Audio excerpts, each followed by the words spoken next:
The offering was where the forgotten came to be claimed. And as Vespera stood among the desperate wolves who had been passed over or abandoned, she prayed to every god she knew that no one would choose her. A high silver collar wrapped around her throat, concealing the mark she could never let anyone see. Her hands remained gloved, her scent carefully suppressed by the bitter herbs she had swallowed that morning. The crowd whispered about her, wondering what kind of wolf would hide so completely at an event designed for display. They were not wrong to wonder. Beneath the collar lay her curse. Beneath the gloves lay hands that had once stopped her mother's heart. Vespera was a sorrow singer, born with power that destroyed everything she dared to love. She had come to the offering only because her father demanded it. She had planned to be overlooked, to return home having fulfilled her obligation without consequence. Then the Alpha King arrived. Sorin of Valdrin, beautiful, brutal, cold as the death that followed in his wake, walked past daughters of high lords and ladies of noble blood without a glance. He stopped directly in front of Vespera. "Her," he said.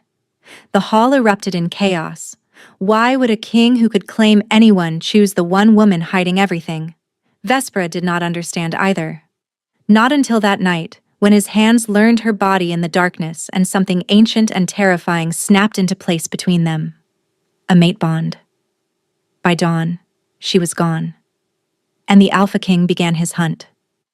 The great hall of Valdrin's northern fortress had been transformed into a glittering stage for the offering.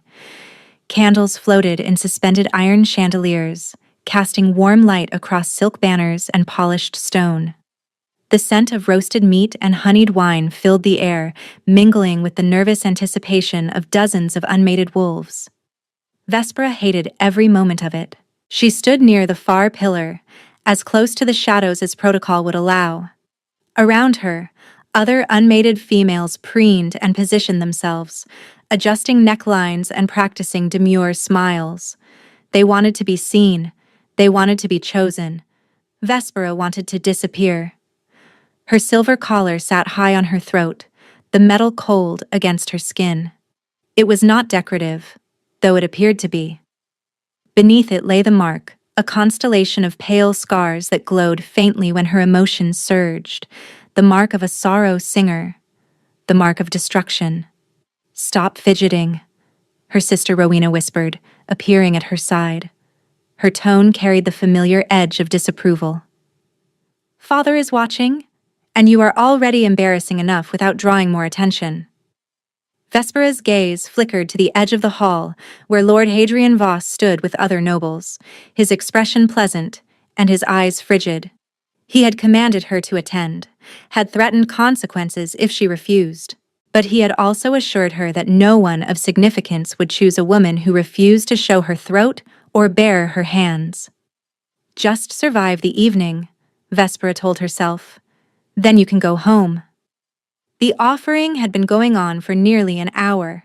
Several women had already been claimed, led away by alphas who had paid the required tribute to their families.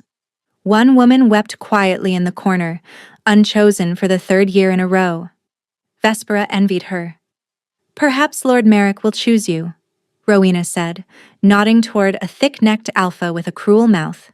"He has been staring, though I cannot imagine why anyone would want damaged goods." Before Vespera could respond, the great doors burst open. Not literally. But the force that entered the hall was so overwhelming, so absolute, that it felt like an explosion. Every wolf in the room dropped their gaze instinctively. Several females whimpered. One male stumbled backward into a table, sending goblets crashing to the floor. Alpha King Sorin of Valdrin had arrived. Vespera had heard stories about him. Everyone had. They said he was cursed. They said he felt nothing. No joy, no sorrow, no warmth. They said his father had died protecting the kingdom from a dark magic attack 10 years ago, and that Sorin had inherited something worse than a crown. They said he was slowly becoming a monster. Looking at him now, Vespera understood why the rumors persisted. He was tall, broader than any alpha she had ever seen, with black hair that fell past his jaw and eyes the color of a winter storm. He moved through the crowd like death itself, unhurried and inevitable. The nobles parted before him. No one dared speak. "What is he doing here?" Rowena breathed. "He has never attended an offering." The king walked past the daughter of the high commander, past the niece of the Eastern warden, past a woman so beautiful that poets had written verses about her eyes. He did not spare any of them a glance. He stopped in front of Vespera. Up close, he was even more overwhelming. The chill radiating from him was not natural. It seeped into her bones, made her breath fog faintly in the air between them. His scent was winter itself, pine and frost and something darker beneath. Those storm-colored eyes fixed on her face, then dropped to her collar, to her gloved hands, to all the places she had hidden herself. "Her," he said. Vespera's blood turned to ice. "Your Majesty." Lord Hadrian materialized beside them, his voice smooth despite the shock in his eyes. "Surely you cannot mean my daughter. She is unworthy of such an honor. There are far more suitable." "I said her." The king's voice cut through her father's protests like a blade through silk. "Unless you wish to deny your king." Silence crashed over the hall. The king extended his hand to Vespera. She stared at it, at the long fingers and powerful palm, knowing that if she took it, everything would change. "I do not wish to be chosen," she whispered. Something flickered in those pale eyes. Not offense, not anger. Something that almost looked like curiosity. "Neither did I," he said quietly. "And yet, here we are." Her hand rose of its own accord, trembling fingers settling against his palm. His skin was ice cold, and deep inside her chest, something ancient stirred and began to wake. He took her to his chambers. Not the great royal suite, she would learn later, but a private room in the eastern tower where no servants came without summons. The space was sparse, a massive bed draped in dark furs, a fireplace burning low, a window overlooking the moonlit forest below. Soren released her hand the moment the door closed behind them. He walked to the window and stood with his back to her, a wall of black clothing and rigid shoulders. "You are afraid?" he said. It was not a question. "Yes," Vespera admitted. "Of me. Of everything." He turned then, and the firelight caught the sharp planes of his face, the shadows beneath his eyes. He looked exhausted, she realized.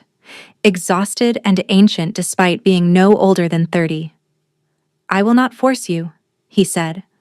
"Whatever claims I made in that hall, whatever rights tradition grants me tonight, I will not take what is not freely given." This was not what she had expected.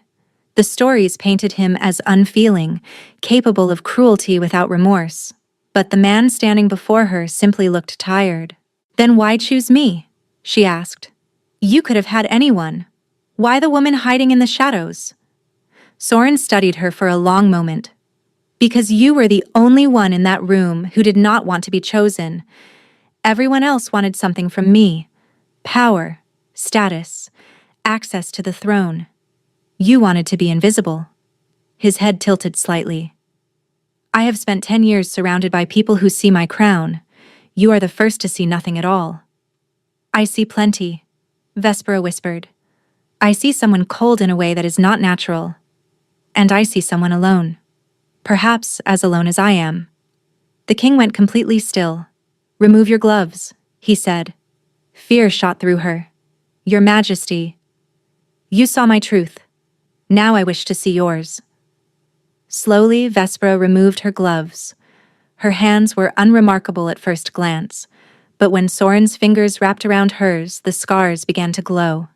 Faint silver lines traced across her palms, up her wrists, disappearing beneath her sleeves. "A sorrow singer," Soren breathed. "I thought your kind had been hunted to extinction." "Nearly," Vespera confirmed. "My mother was the last known singer. She died giving birth to me. My first cry stopped her heart." She waited for the revulsion. Instead, Soren lifted her glowing hand and pressed his lips to her scarred palm. "Then we are both monsters," he said against her skin, "both cursed, both alone. Perhaps that is why I found you." When he kissed her, Vespera's world shattered and rebuilt itself in the space of a heartbeat. The mate bond snapped into place between them with an almost audible crack. Mate. The word echoed through her soul. No. This could not be happening. Sorrow singers could not have mates. The bond would amplify everything she felt, and when she loved, truly loved, her power would consume him.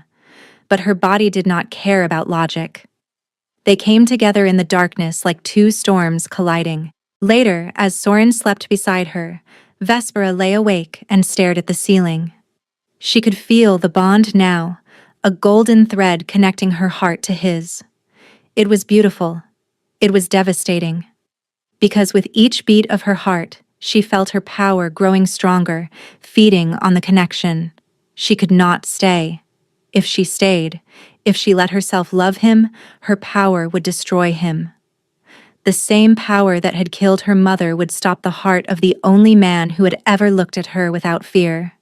Tears slipped down her temples as she carefully extracted herself from his arms. At the door, she paused and looked back at the king sleeping in the moonlight. "I am sorry," she whispered. Then Vespera fled into the dawn. Soren woke to emptiness. He reached across the bed, seeking the warmth that had been there hours ago. His hand found only vacant furs. His eyes snapped open. The space beside him was empty. Her scent lingered, that intoxicating combination of moonflower and something deeper. But Vespera herself was gone.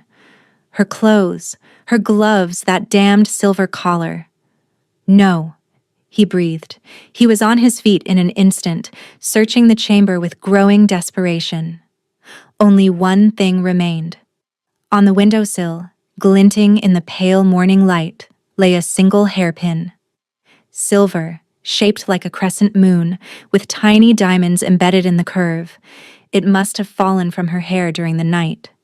Soren picked it up, and the metal seemed to pulse against his palm. The mate bond. He could feel it now, a thread of gold stretching from his chest toward the east, toward her. It was faint, strained by distance, but it was there. She had left him. His mate had left him. Something fractured inside Soren's chest. Not the curse, not the chill that had become his constant companion. Something older, something that had been frozen for so long he had forgotten it existed. Rage. Hot, consuming, absolutely savage rage. The wolf inside him, dormant for nearly a decade, stirred and opened its eyes. She cannot have gone far. Lord Commander Fenris stood rigid before the throne. "The castle has been sealed since midnight. No one leaves without—" "She left." Soren cut him off. "Through the eastern tower window. There are vines along that wall, old enough to hold a climber's weight." Fenris blinked. "You tracked her route?" "I tracked everything. Her scent. Her path. The exact moment she stopped running and started walking because she believed she was far enough to be safe." The Lord Commander shifted uneasily. In 10 years of service, he had never seen the king display emotion. Now the temperature in the throne room was dropping with each passing second, frost spreading across the stone floor. "Your Majesty," Fenris said carefully, "perhaps the woman simply changed her mind. If you wish, I can send a formal complaint to her father." "She is my mate." The words fell like an executioner's blade. Fenris paled. "Your Majesty?" "The bond formed last night. For the first time in 10 years, I felt something other than cold." His fist closed around the hairpin until the metal bit into his palm. "And she ran from me." "What are your orders?" Soren turned toward the great windows. Somewhere out there, beyond the forests and mountains, his mate was fleeing. She thought she could escape him. She was wrong. "Summon the hunters," Soren said quietly. "Every tracker in the kingdom." "Your Majesty, if word spreads that the king is hunting a woman—" "I am not hunting a woman." Soren's eyes found Fenris's, and the commander flinched at what he saw in them. "I am hunting my queen." 3 days into the hunt, they found her trail. A merchant remembered a woman in a silver collar buying supplies. A stable hand recalled a cloaked figure trading a jeweled ring for a fast horse. A farmer swore he had seen someone matching her description riding east toward the Thornwood. She is heading for the eastern crossing, Fenris said, tracing the map. If she reaches the border, she can disappear into the nomad territories. She will not reach the border. Soren swung onto his horse, a massive black destrier bred for war. The curse, Fenris began. The curse is my burden. If I do not return within a fortnight, assume the worst and name my cousin as heir. Then Soren was riding, the forest swallowing him like a hungry mouth. He found her on the 5th day. She had made camp in a shallow cave at the base of a rocky outcropping. Her horse grazed nearby. A small fire flickered at the entrance, and Vespera sat with her back against the stone wall, her silver collar removed for the first time since he had met her. Soren approached silently, but the mate bond worked both ways. She felt him coming. Her head snapped up, and their eyes met across the firelight. Those amber eyes widened with shock, then fear, then something that looked almost like relief. "How did you find me?" she whispered. Soren stepped into the light. He knew he looked half wild after 5 days of hard riding. "You took my heart with you when you left," he said. "Did you think I would not follow?" Vespera rose slowly, her hand moving toward a dagger at her belt. "You should not have come. Do you understand what I am? What will happen if—" "I know exactly what you are." He moved closer. "A sorrow singer, born with power that killed your mother, raised to believe your love is poison. You ran because you thought staying would destroy me." Tears gathered in her amber eyes. "It will. The bond is amplifying my power. When I finally love you, my power will stop your heart just like it stopped hers. Then let it." He was close enough to touch her now. "I am already dying, Vespera. The desolation curse is killing me slowly, freezing me from the inside. My healers give me less than a year." She stared at him. "What? You are not the only one keeping secrets." He raised his hand, and frost crystallized in his palm before dissolving. "The curse should have killed me years ago. It would have, if I could feel anything strongly enough to trigger it. But last night I felt everything." His voice cracked. "For the first time in a decade, I was warm. You did that." He stepped closer still. "So tell me, mate, what is the greater cruelty, dying frozen and alone, or dying warm, having finally known what it means to love?" Vespera was crying now, her scars blazing with pale luminescence. "I do not want to hurt you. I know. I am terrified. So am I." His lips pressed against her hair. "Be terrified with me." The fire had burned down to embers by the time Vespera finished speaking. She told him everything, about growing up in a house where her power was treated as a curse, about the collar her father had commissioned from dark practitioners, designed to suppress her abilities. About the night she had overheard her father speaking with a hooded figure, laughing about the curse that would slowly destroy the royal bloodline. "He told me that if I ever spoke of it," Vespera said, her voice hollow, "he would tell the kingdom what I was. A sorrow singer, a monster. The people would tear me apart." Soren sat across the dying fire, his expression carved from stone. "He sent you to the offering," Soren said slowly. "Yes. Knowing I might choose you." "No, he—" Vespera stopped. Her face paled. "He said no one of significance would choose me. And yet a servant in your household sent word to the castle that an unmated woman of rare bloodline would be attending. That message reached my advisors. They suggested I attend." His jaw tightened. "Your father knew exactly what he was doing." The truth settled over Vespera like a shroud. "He wanted me to bond with you," she breathed. "He wanted me to love you, because he knew my power would finish what his curse started." Soren rose, pacing like a caged predator. 10 years. 10 years he has waited, knowing that all he needed was the right catalyst. He laughed bitterly, and the catalyst was his own daughter. "Do you see now? Your father is counting on you to flee, to let the curse take me naturally. But if you stay, if we find a way to control your power instead of letting it destroy. It cannot be controlled, Vespera said. My father tried everything. Your father was not trying to control it. He was trying to weaponize it. Everything he did was designed to make you unstable, to turn your power into a bomb with a delayed fuse. His thumbs traced circles on her wrists. But what if someone helped you understand your abilities instead of fearing them?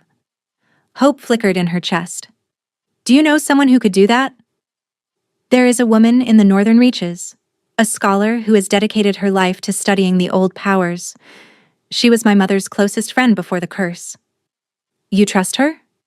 She is the reason I am still sane. Soren's voice softened. She bought me 10 years, Vespera. Perhaps she can do the same for you.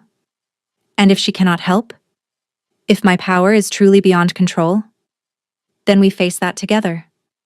His grip tightened. I am tired of being alone.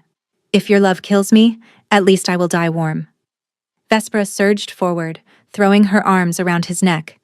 He was cold, so cold, but his arms wrapped around her with desperate strength. I do not know how to stop being afraid, she whispered against his skin. We will learn. They left the cave at first light. He will know you found me, Vespera said as they rode through shadowed paths. His spies are everywhere. Let him know. Fear is a weapon, and I have spent 10 years perfecting it. He is not easily frightened. He planned the assassination of a king. He planned the assassination of my father. The correction was sharp as a blade. He did not plan for you. What do you mean? Your father sees you as a weapon, a tool. He does not understand that weapons can choose their wielders. Soren met her gaze. You are not his anymore, Vespera. You are mine, and I protect what is mine. The possessiveness in his voice should have frightened her. Instead, it made warmth bloom in her chest. She was falling for him. I can feel it, Soren said quietly. The bond. It grows stronger when you look at me like that. Vespera quickly looked away. Do not hide from me. Not anymore. I would rather feel your emotions and face the consequences than return to the numbness of before. Even if those emotions kill you? Especially then. They camped that night beside a frozen stream that should not have existed in early autumn. Soren's presence affected the environment around him, she realized. The colder he felt, the more the world froze to match. Does it hurt? She asked. The curse? It did at first. Now I barely notice. His eyes found hers across the flames. Until you. I keep thinking about my mother, she admitted. About whether she knew what I was before I killed her. You did not kill her. My first breath stopped her heart. Your first breath was an infant's cry, an involuntary action from a newborn child who had no understanding of the power she possessed. Your father allowed you to believe it was murder because it gave him control over you. Tears burned in her eyes. You do not know that. I know manipulation when I see it. He crouched before her. You are not a monster, Vespera. You are a woman with a terrifying gift that no one ever taught you to use. That is not your failure. That is theirs.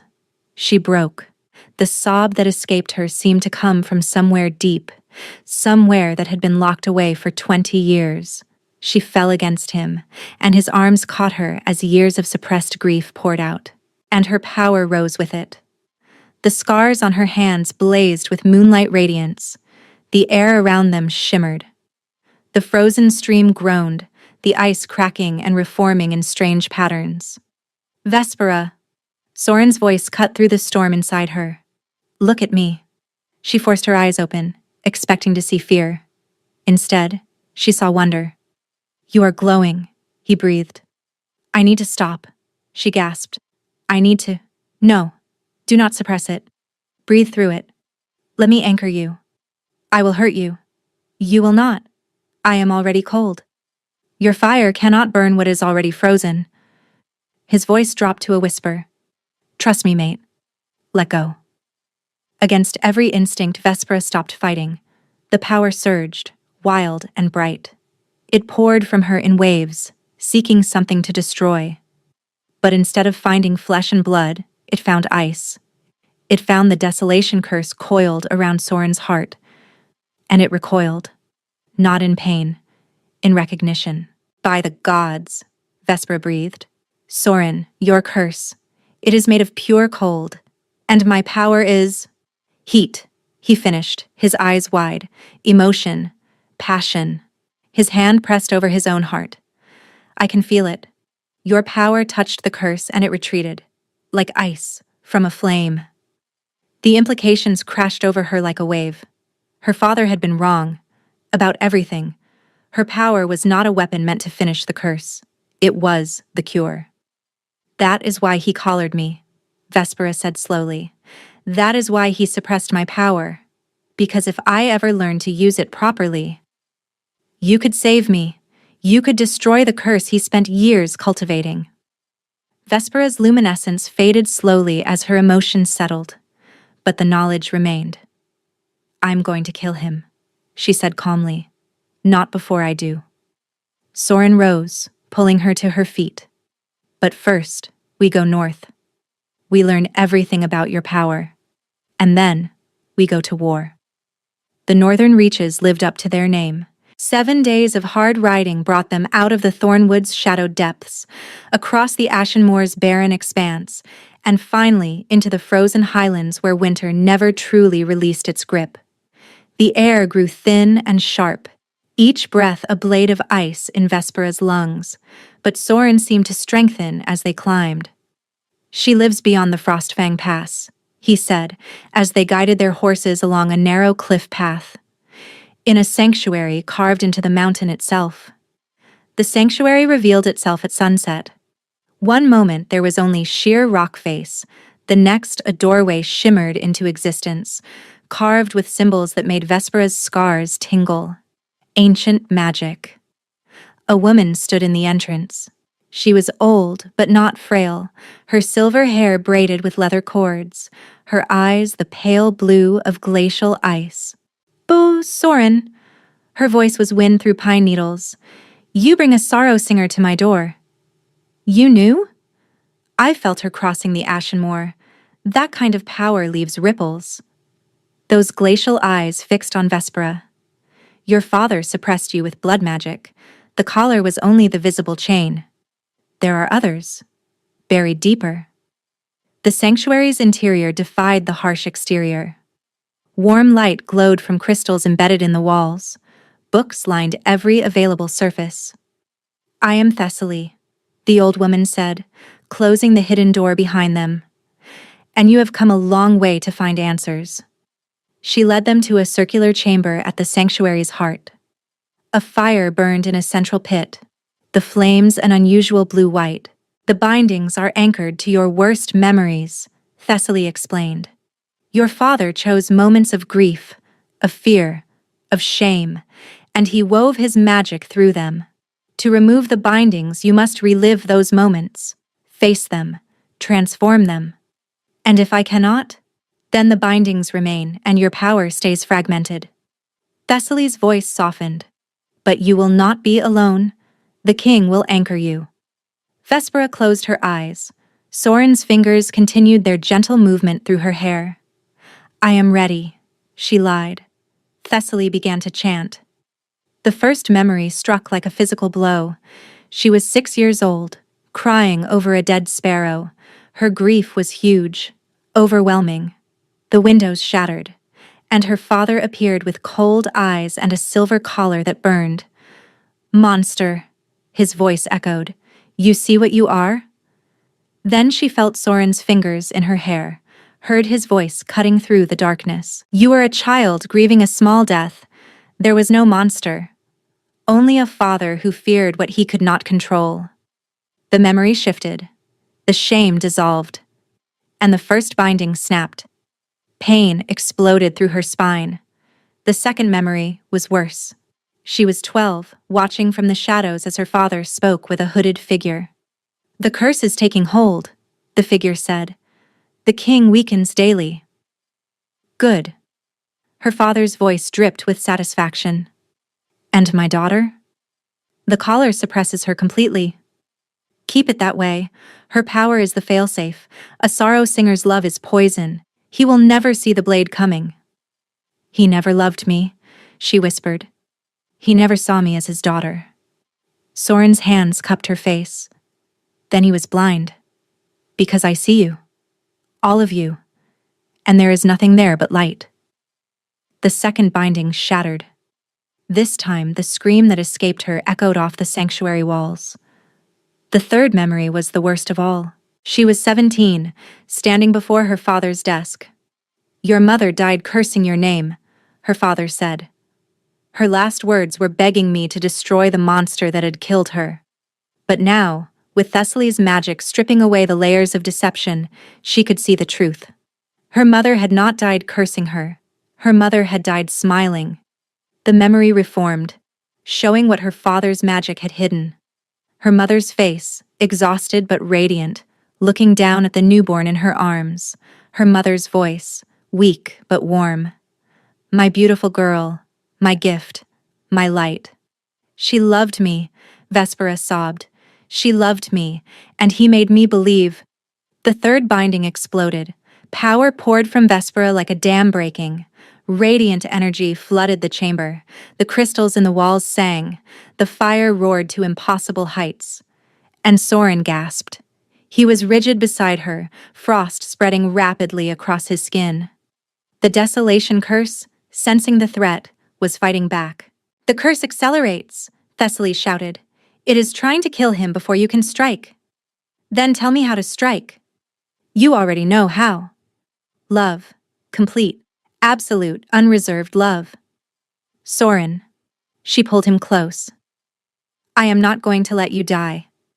His eyes flickered open, gray and glazed with pain. Vespera, I love you. The words poured out like fire. I love your cold hands and your broken wolf and your ridiculous honor. I love that you saw me hiding and chose me anyway. I love that you hunted me and then held me and never once made me feel like a monster. Her power surged in response. I love you. I love you. I love you. The power released. Not in destruction, but in a focused beam of pure, incandescent heat that poured from her heart directly into his. She felt the curse recoil, felt it writhe and scream as her fire touched its ice. Soren convulsed in her arms, and then everything went white. She woke to silence. The sanctuary's circular chamber was dark, the fire reduced to embers. Thessaly sat nearby, watching with ancient eyes. Soren. Vespera sat up so fast her head spun. Where is... Here. His voice came from beside her. She turned and found him lying on the stone floor, still and pale, but breathing. Actually breathing, without the shallow, frost-bitten gasps she had grown accustomed to. The curse? She whispered, weakened. Not destroyed, but badly damaged. You bought him time. Thessaly rose slowly. But to end it permanently, you must destroy the anchor. The curse was cast with a blood tie to the caster. As long as your father lives, the curse lives. Soren pushed himself upright. Then we kill him. He is protected by blood wards, death hexes, traps designed to destroy anyone who threatens him. He is my father, Vespera said quietly. I share his blood. Can I pass through the wards? Thessaly stared at her. That is theoretically possible. Blood recognizes blood. Then I go alone. No. Soren's voice cracked like breaking ice. Absolutely not. If you come with me, the wards will kill you. I just bought you months of life. I will not watch you throw them away. She raised her hands, pale fire flickering across her palms. My power is unbound now. I am not the frightened girl who fled your bed at dawn. Soren pulled her against him. If you die, I will burn every kingdom between here and the afterlife to find you again. I know. That is why I am not going to die. She left at first light. Thessaly provided maps and supplies. Soren provided the crescent moon hairpin she had left behind that first morning, now threaded onto a silver chain. "So you remember what you have to come back to," he said, fastening it around her neck. Vespera pressed a kiss to his jaw. Then she mounted her horse and rode south without looking back. The Voss estate emerged from the evening mist like a bad dream. Vespera had grown up in that sprawling stone manor. It had never felt like home. Now, seeing it through adult eyes, she understood why. Everything about the place was designed to intimidate. She approached the main gate on foot. The iron bars pulsed with dark energy, blood wards activated and hungry. Vespera pressed her palm against the metal. Nothing happened. She pushed, and the gate swung open silently. She found her father in his study. Lord Hadrian Voss sat behind his massive desk, a glass of wine in one hand. He did not look up when she entered. "I wondered how long it would take you," he said. Vespera pushed back her hood. "You knew I was coming. I knew you would eventually discover the truth. I had hoped the curse would finish the king before you became brave enough to confront me. You used me. My entire life, you used me as a weapon. I shaped you into a weapon. There is a difference." His eyes were amber like hers, but utterly cold. "Your kind exist for one purpose: destruction. I simply aimed that destruction where it would benefit me most." Vespera's hands began to glow. "You killed his father. You cast the desolation curse. His father was in my way. The old king refused my proposals, blocked my advancement. So I removed him." He spread his hands. "The kingdom is stagnant. I would have brought Valdrin into a new age. You would have brought tyranny." Her father studied her with something that might have been pride. "You have grown stronger. The bindings are gone." His eyes narrowed. "Thessaly, I should have killed that old witch years ago." "You will never touch her." The shadows around him intensified. Vespera felt their cold touch against her mind, probing for the fears her father had cultivated. "You are a monster," his voice whispered in her head. "You killed your mother. You will kill everyone you love." For a moment the old doubt surged. Then she thought of Soren's hands in her hair, of the crescent moon hairpin warm against her chest. "No," she said quietly. The shadows recoiled. "I am not the monster you created. I am not your weapon." She stepped forward, power blazing from every pore. "I am Vespera, daughter of a mother who loved me with her dying breath, mate to a king who saw me hiding and chose me anyway. And I am a sorrow singer whose love does not destroy." Her father's composure cracked. Fear flickered in his eyes. "My love heals." The luminescence intensified until the entire study blazed. "And right now, father, my love is going to end you." She released her power. In righteous fury. In the absolute certainty that this man had stolen her childhood, her mother, her sense of self. And he would steal no more. The radiant fire consumed him. Lord Hadrian Voss screamed as 20 years of dark magic unraveled. Every curse he had cast, every ward he had built, every shadow he had gathered burned away in the face of his daughter's light. And somewhere in the northern reaches, Soren felt the desolation curse shatter completely. Rowena found her afterward. Vespera sat in the ruins of her father's study, surrounded by ash and silence. "Sister." Rowena approached cautiously. "I felt the wards fall. He is gone. The servants are saying you killed him, that you burned him alive. They are not wrong." Rowena knelt beside her. "I did not know about any of it. The curse, your power, what he did to Mother." Her voice broke. "I thought you were dangerous. I treated you like you were broken." "I am dangerous." Vespera finally looked at her sister. But not in the way he wanted. Rowena reached out tentatively. When Vespera did not pull away, she gathered her into a fierce embrace. "Forgive me," she whispered. "Please forgive me." "There is nothing to forgive. He fooled us both." She found him waiting at the edge of the thornwood. Soren sat on a fallen log, his black horse grazing nearby. He looked different, less rigid. When he saw her approaching, he rose so quickly he nearly tripped. Vespera! He caught her as she stumbled from the saddle, buried his face in her hair. I felt it, the curse breaking. It was like breathing for the first time. She held him just as tightly. It is over. He is gone. I can feel again. Everything. He pulled back to look at her, and she saw tears on his cheeks. Actual tears, warm and wet.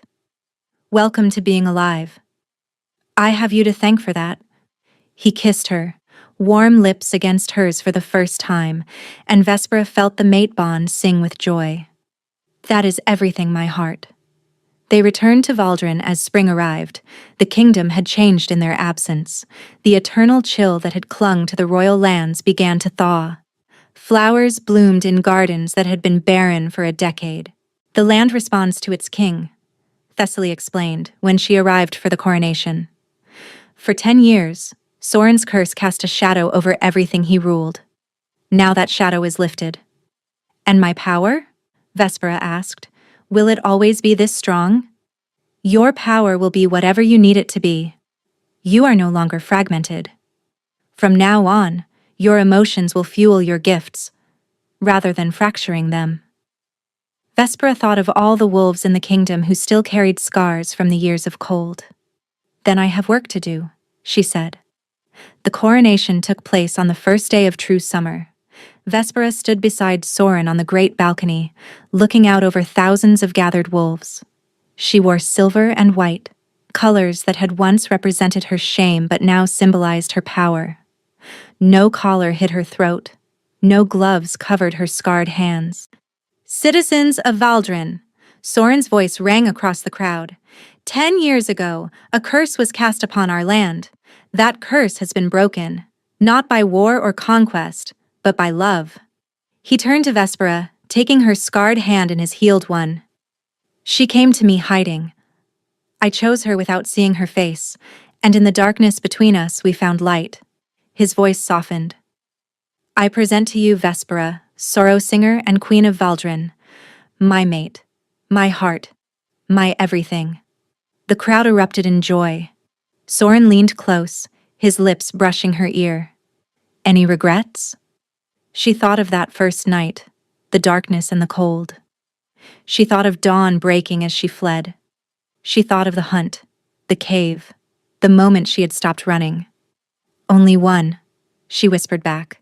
I should have stayed that first morning. You were not ready to stay. No. She turned to look at him. But I am ready now. That night they completed what had begun months ago. The mate bond finally solidified as they came together without secrets, without fear. When his teeth found the curve of her neck, marking her as his, her power flared bright and warm, but it did not destroy. It healed. I love you, Soren murmured against her marked skin. I will spend the rest of my life proving that love to you. You already have. Vespera pulled him up to meet her eyes. You saw me hiding and chose me anyway. You hunted me not to cage me, but to free me. They lay tangled together until dawn, planning a future neither had dared to imagine. A kingdom to heal. A legacy to build. Perhaps someday, children to raise in a world free from curses and collars. I was afraid to love you, Vespera admitted as the first light crept through the windows. I thought my love was destruction. And now? She pressed her hand over his heart. Now I know the truth. My love is fire. And fire can destroy, yes, but it can also warm. It can also light the way through darkness. It can also forge, Soren added quietly. Turn raw metal into something strong and beautiful. Is that what we are? Forged? He kissed her softly. We are whatever we choose to be. And I choose to be yours, Vespera. From this day until my last. And I choose to be yours. From this day until my last. Outside the window, the sun rose over a kingdom transformed. The endless winter had finally broken. Spring had come to Valdren at last, And in the Alpha King's chambers, two monsters who had found each other in darkness finally stepped together into light. 3 years later, Vespera stood in the royal gardens, watching her daughter chase butterflies through the flowers. The child had her father's dark hair and her mother's amber eyes, along with faint luminous marks that glowed when she laughed. "She will be powerful," Thessaly observed from the bench beside her, "perhaps more powerful than you. Then we will teach her." Vespera smiled as Soren appeared from the castle, immediately dropping to his knees to let their daughter climb onto his shoulders. "We will teach her that power is not a curse, that feeling deeply is a gift, that love, true love, does not destroy. It saves," Thessaly finished quietly. Vespera nodded, tears pricking her eyes as she watched her husband and daughter laughing in the sunlight. "It saves,"